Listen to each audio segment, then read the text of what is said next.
Olá, eu sou Jarles Pereira, missionário da comunidade Canção Nova, e você está no Diário Espiritual. Vamos fazer juntos? Em nome do Pai, e do Filho, e do Espírito Santo. Amém. Vinde, Espírito Santo, enchei os corações dos vossos fiéis e acendei neles o fogo do vosso amor. Enviai o vosso Espírito, e tudo será criado, e renovareis a face da terra. Oremos. Ó Deus, que instruíste os corações dos vossos fiéis com a luz do Espírito Santo, fazei que apreciemos retamente todas as coisas, segundo o mesmo Espírito, e gozemos sempre da sua consolação. Por Cristo Senhor nosso. Amém. Atos dos Apóstolos, capítulo 2, versículos de 14 a 36. Pedro, então, de pé, junto com os 11, levantou a voz e assim lhes falou: Homens da Judéia e todos vós, habitantes de Jerusalém, tomai conhecimento disto e prestai ouvidos às minhas palavras. Estes homens não estão embriagados, como pensais, pois esta é apenas a 3ª hora do dia. O que está acontecendo é o que foi dito por intermédio do profeta. Sucederá nos últimos dias, diz Deus, que derramarei do meu espírito sobre toda a carne. Vossos filhos e vossas filhas profetizarão. Vossos jovens terão visões, e vossos velhos sonharão. Sim, sobre meus servos e minhas servas derramarei do meu espírito. E farei aparecer prodígios em cima no céu e sinais embaixo sobre a terra. O sol se mudará em escuridão e a lua em sangue, antes que venha o dia do Senhor, o grande dia. E então todo o que invocar o nome do Senhor será salvo. Homens de Israel, ouvi estas palavras. Jesus, o Nazareu, foi por Deus aprovado diante de vós com milagres, prodígios e sinais, que Deus operou por meio dele entre vós, como bem o sabeis. E este homem entregue segundo o desígnio determinado e a presciência de Deus, vós o matastes, crucificando-o pela mão dos ímpios. Mas Deus o ressuscitou, libertando-o das angústias do Hades, pois não era possível que ele fosse retido em seu poder. De fato, é a respeito dele que diz Davi: Eu via sem cessar o Senhor diante de mim. Ele está à minha direita para que eu não vacile. Por isso, alegra-se o meu coração e minha língua exulta. Até minha carne repousará na esperança, porque não abandonarás minha alma no Hades, nem permitirás que teu santo veja a corrupção. Deste-me a conhecer os caminhos da vida, encher-me-ás de júbilo na tua presença. Irmãos, seja permitido dizer-vos com toda franqueza a respeito do patriarca Davi. Ele morreu e foi sepultado, e o seu túmulo encontra-se entre nós até o presente dia. Sendo, pois, profeta, e sabendo que Deus lhe havia assegurado com o juramento que um descendente seu tomaria assento em seu trono, previu e anunciou a ressurreição de Cristo, o qual, na verdade, não foi abandonado no Hades, nem sua carne viu a corrupção. A este Jesus, Deus o ressuscitou, e disto todos nós somos testemunhas.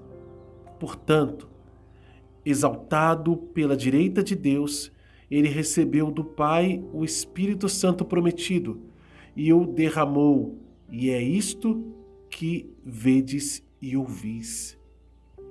Pois Davi, que não subiu aos céus, afirma: Disse o Senhor a meu Senhor: Senta-te à minha direita, até que eu faça de seus inimigos um estrado para teus pés.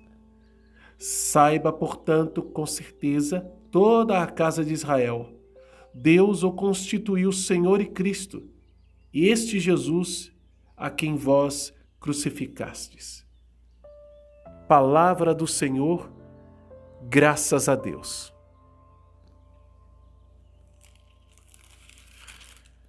A primeira pregação da igreja foi feita pelo Papa, foi feita por Pedro, que se levantou e assumiu o seu lugar, o seu posto de apacentar as ovelhas.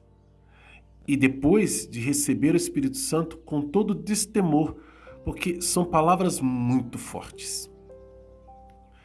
É uma profissão de fé linda. E essa é a função de Pedro. Essa é a função do Papa. Consolidar cada vez mais profundamente a fé da igreja. Para quê? Para que nós, que somos seguidores de nosso Senhor Jesus Cristo, permaneçamos cada vez mais firmes também na fé. Tem muita coisa para anotar hoje nesse trecho, porque todo ele é muito rico. Tem muitas promessas e princípios eternos. A começar aqui dessa profecia, né, que Pedro cita, que é a profecia de Joel. Se você for no livro do profeta Joel, você vai ver que lá no finalzinho, né, no capítulo 3, ele tem essa profecia e ele cita praticamente na íntegra, dizendo que acontecerá nos últimos dias. Aqui é a plenitude dos tempos. Nos tempos messiânicos, plenitude, esses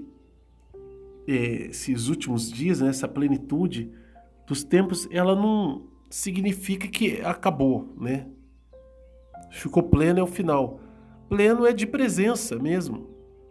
É um mistério da presença de Deus, a presença de Jesus, do Messias.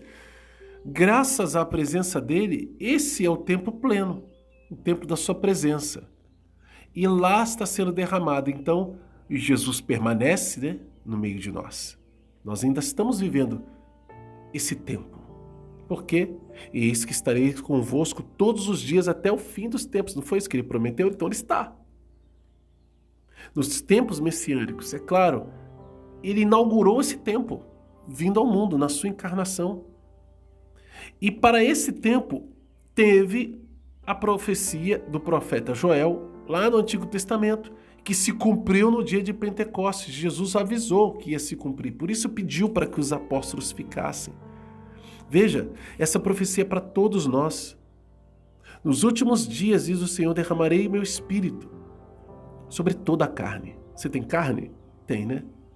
É só você se tocar que você vê que você tem carne, você é de carne também. Não só, também espírito, também alma, também, né, as vísceras, os ossos. Você é corpo, você tem corpo. É sobre nós, que somos seres humanos, que o Espírito Santo é derramado. E vem. E aí, filhos e filhas profetizarão, jovens terão visões, velhos sonharão, servos e servas, até os escravos, qualquer pessoa, toda e qualquer pessoa que crer receberá o Espírito Santo. Que pedir receberá o Espírito Santo. Prodígios acontecerão no céu e na terra. E aqui vem uma promessa maravilhosa. Todo aquele que invocar o nome do Senhor será salvo. E esse invocar o nome do Senhor é profissão de fé. E é isso que Pedro faz. Pedro em seguida vai falando de Jesus, rapidamente, fazendo uma grande profissão de fé. Porque como que eu vou invocar o nome de Jesus? Para a gente pensar, né, quando a gente fala assim, que time você torce? Aí você fala do seu time do coração, time de futebol, né? E aí você sabe coisas sobre o jogador, sabe da história do clube, hino, etc, etc, etc, títulos. E você defende aquele time, né? Você sabe falar dele, é o seu time do coração. Mal comparando, né? Mas só para ter essa dimensão, quando a gente pergunta assim, que Deus você invoca? Né? Claro, as proporções são muito diferentes, mas você invoca a Deus? Invocar a Deus significa que eu tenho um Deus sobre mim, que eu creio e me relaciono com Ele de alguma forma. Na maioria das crenças fora do cristianismo, o relacionamento com o Deus, com a divindade, ela é também baseada em sacrifícios, mas muito pouco, quase nada, baseada naquilo que é a fonte, é a base total, é a essência do nosso relacionamento com Jesus, o amor. Esse é o nosso Deus, Deus amor. Bom, nós que invocamos o nome do Senhor e nos relacionamos com Ele, por isso sabemos quem Ele é. Quem invocar o nome do Senhor será salvo. Quem for cristão, crer em Deus. Quem viver a fé de verdade. A fé é coração, é vida, é exercício. Ah, mas se eu não tivesse alcançado a santidade, mas se você estiver caminhando com Ele, meu irmão, de coração, Ele, claro, que vai julgar. Não somos nós. Eu não conheço o seu coração e você não conhece o meu, mas Deus conhece o coração meu e seu. É Ele quem vai nos salvar. E se nós estivermos invocando o nome dEle, nós seremos salvos. É promessa de Deus. É promessa. Não tenha medo. Mas ele continua, porque tem muita coisa aqui, tem mais uma promessa ali na frente, mas antes a gente vai entrar na sequência, porque ele volta a se dirigir diretamente àqueles judeus que estavam lá, de toda parte do mundo.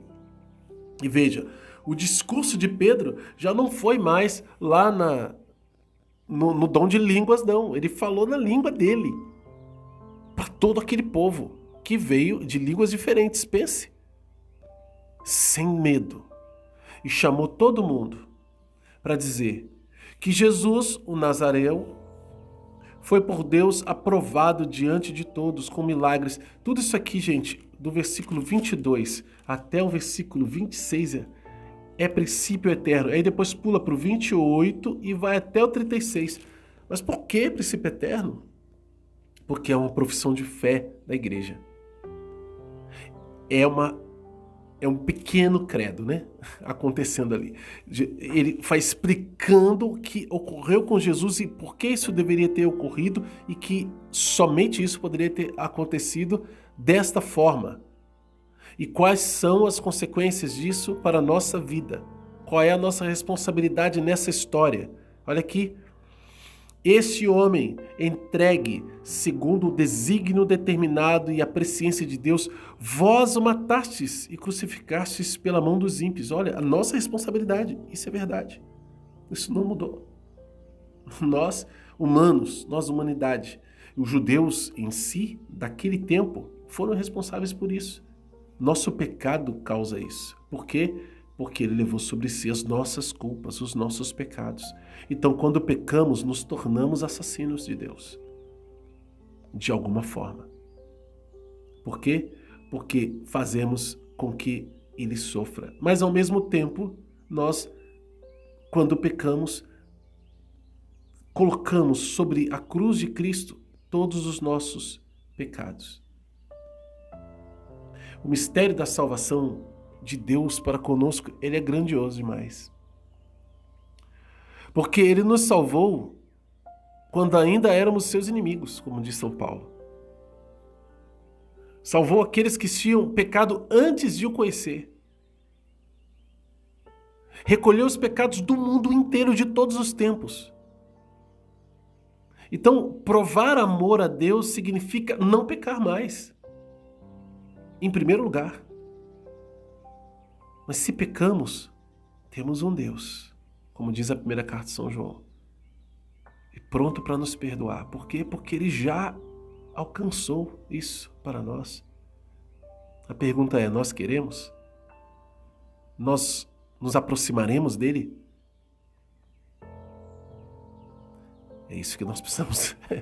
Precisamos mudar na nossa vida. E aí, São Pedro está dizendo que nossa responsabilidade dentro dessa história de salvação é grande. É de aceitar Jesus sabendo, reconhecendo que nós pecamos contra ele, que aquela cruz foi culpa nossa. Mas ele foi para lá levando todas as nossas enfermidades e pecados e nos perdoou lá. E nos salvou lá. Ele não permaneceu lá. E aí, para mostrar que Jesus é o Senhor, ele diz, versículo 24, mas Deus o ressuscitou, libertando-o das angústias do Hades, da morte, né? Pois não era possível que ele fosse retido em seu poder. De fato, a respeito dele, que diz Davi, aí ele cita um salmo, onde Davi fala, eu via sem cessar o Senhor diante de mim, olha aqui, falando em nome de quem? Em nome de Jesus, lá na frente o Messias, porque isso aconteceu na vida de Jesus. É verdade na vida de Jesus, essa presença, essa unidade dele com o Pai. Olha, é o que isso mostra. Eu via sem cessar o Senhor diante de mim. Ele está à minha direita, ó, ao lado, né? Para que eu não vacile. Por isso, alegra-se o meu coração e minha língua exulta. Veja, presença. Até minha carne repousará na esperança. Mesmo na morte, tenho esperança. Aí vem a promessa, versículo 27. Porque não abandonarás a minha alma no Hades, nem permitirás que teu santo veja a corrupção. Aí volta para o princípio eterno. Deste-me a conhecer os caminhos da vida. Encher-me-ás de júbilo na sua presença. O caminho da vida. Está falando da ressurreição de Cristo e é o que ele vai explicar em seguida. Veja como esse trecho é uma linda profissão de fé, mostrando que o que eles estão vendo é a manifestação do Espírito Santo e que quem derramou o Espírito Santo foi Jesus, que eles mataram, mas que agora está vivo, ressuscitou. E ele continua, versículo 29. Irmão, seja permitido dizer com toda certeza a respeito do patriarca Davi. Ele morreu, seu túmulo está aqui. Mas, sendo profeta, ele previu o quê? A ressurreição de Cristo. Versículo 31. Previu e anunciou a ressurreição de Cristo, o qual, na verdade, não foi abandonado no Hades, ó, referência ao que Davi tinha falado, nem sua carne viu a corrupção. A esse Jesus, Deus o ressuscitou e disso nós somos testemunhas. Pronto. Parecia que tinha dito tudo, mas não, ele faz ainda um grande louvor. Portanto, exaltado pela direita de Deus, ele recebeu do Pai o Espírito Santo prometido e derramou, e isto é que vedes e ouvis. E cita mais uma vez Davi, disse ao Senhor, ao meu Senhor. Como Davi poderia ter dito isso se ele não subiu aos céus? É claro que está falando de Cristo. E veja, depois de Pentecostes, como os apóstolos têm toda a clareza de interpretar o Antigo Testamento. E termina, versículo 36, saiba com certeza, toda a casa de Israel, Deus o constituiu Senhor e Cristo, este Jesus a quem vós crucificastes. Que lindo, né? Muito lindo. Bom, tem muita coisa para anotar. Prepara aí o caderno, a caneta, que você vai anotar muita coisa. Vou te falar aqui os versículos. Se você já foi anotando durante a nossa reflexão, veja, versículos de 16 a 21 e versículo 27, promessas de Deus. Versículos de 16 a 21 e versículo 27. E princípios eternos, versículos de 22 a 26 e de 28 a 36. Princípios eternos, de 22 a 26 e de 28 a 36. Qual a mensagem de Deus para você hoje? Como colocar isso em prática na sua vida? Anota no seu diário e luta para viver. Seja bem-vindo aqui ao canal, você que é novo, estou te convidando a se inscrever e acionar o sino da notificação. Deixe um like também, porque o seu like evangeliza, né? Esse vídeo vai para mais gente. Vamos juntos fazer a Bíblia toda com a graça de Deus aqui no canal Diário Espiritual Canção Nova. É o método A Bíblia no Meu Dia a Dia, de Monsenhor Jonas Abib. Você encontra todas as informações necessárias aqui na descrição do vídeo, para que você possa fazer direitinho com a gente desde o início. Que Deus abençoe você. Ó Maria, concebida sem pecado, rogai por nós que recorremos a vós.